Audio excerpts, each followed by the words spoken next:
So, hello everyone. My name is Mustafa. I'm a software engineer in the Chrome security team, and today I'm going to talk about how Chrome monitors CT logs. So, when I say Chrome here, I mean obviously the Chrome team, not the Chrome browser, which is uh, not the Chrome client. So I don't have a slide for this, but I will briefly talk about what it needs, what a log operator needs for their log to be included in Chrome. Um, they submit a proposal to us through our bug tracker, and then there's a 70-day submission waiting period for the log um, to pass their initial compliance.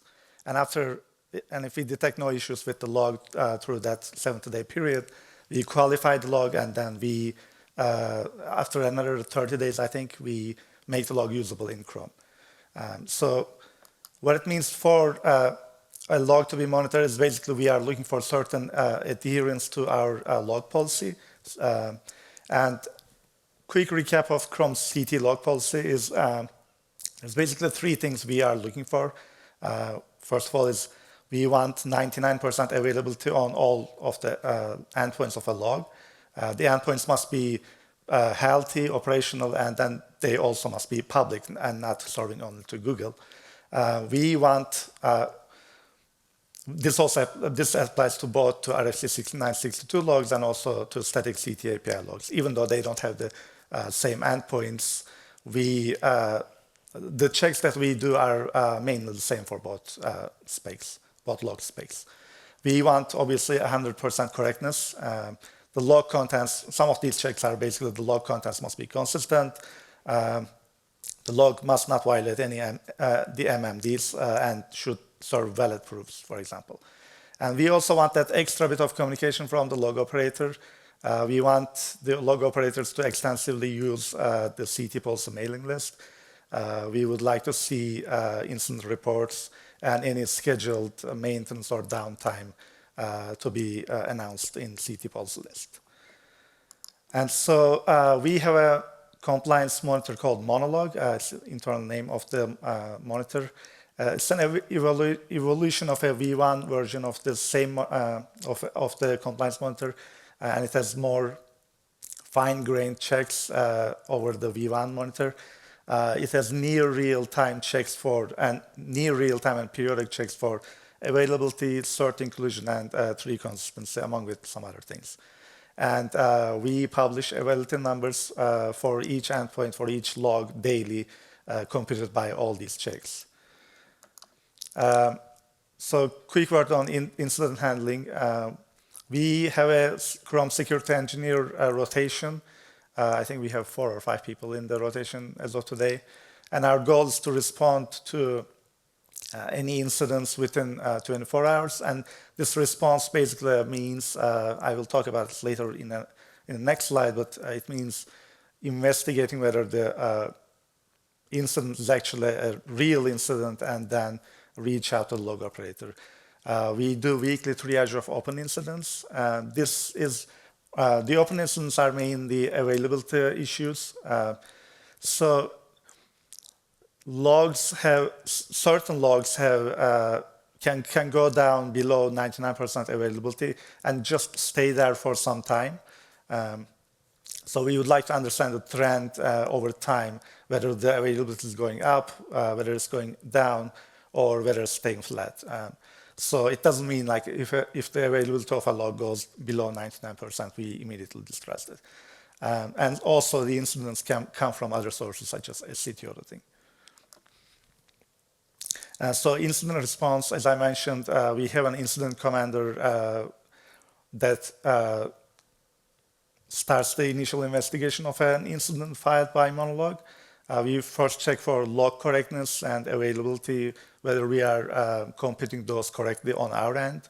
And then if we determine that there is an actual incident here, we escalate and we discuss with the broader team what the next step should be.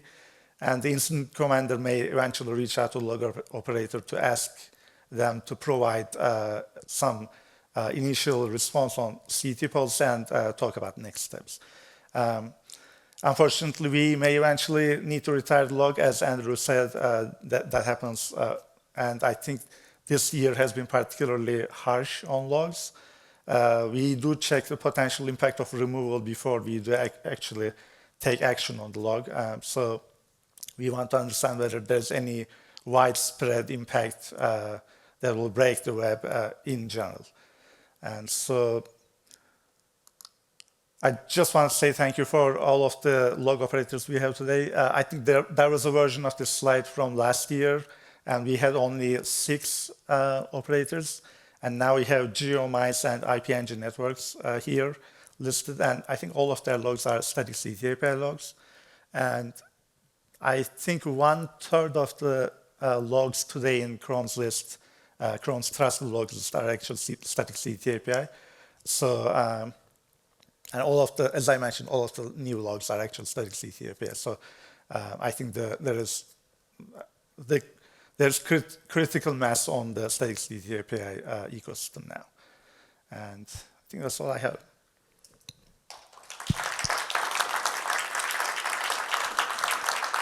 Amazing, thank you very much. Do we have questions about how Chrome is monitoring your logs?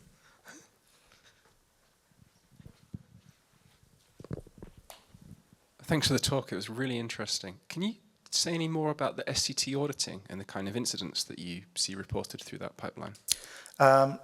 So we are actually seeing some incidents reported as of today, I think. Some SCTs are this kind of not an actual incident, but a result of some of the migrations that has happened through, over the pipeline within the last few weeks. But basically, we are seeing SCTs missing from the SCT auditing pipeline. Basically checks whether an SCT has actually previously been seen and whether it's included within the MMD. And so I'm not sure if we actually taken any action on anything that came from the SCT auditing, because Monolog eventually handles those as well. They actually appear from other channels. So, but yeah, it's one of the channels basically. We don't take action on SCT auditing only. Yeah. Well, okay. Sorry, I have to dig into the SCT auditing thing for a moment. If you're interested in SCT auditing, there is a public design doc that you can find online that then you can read all about how it works. Short answer is that Chrome clients upload some SCTs they see to the server, and then we can check offline. My question actually is, Monolog sounds cool. I don't think Chrome's the original designer of that. Do you know who originally came up with the design of Monolog? I think I know, and Kat is, I think, the original designer. And I wanted to actually show a slide here which showed the original names of the checks. And I think one of them was the ladyship of the getter of entries or something like that. But yeah, there was some Lord of the Rings references, I think. So yeah. I actually can't take credit for that naming. That was Paul Hadfield when he was on the Trust Fabric team. But yes, thank you for that. Hey, is Monolog available for anyone to run? So, for example, could we get the availability statistics from a different vantage point with that software? No, unfortunately, it's not open source, but the availability numbers that are eventually calculated are public, yeah. And I think the CT policy list has a link in one of the emails. Any more? That's quite loud, isn't it? Sorry.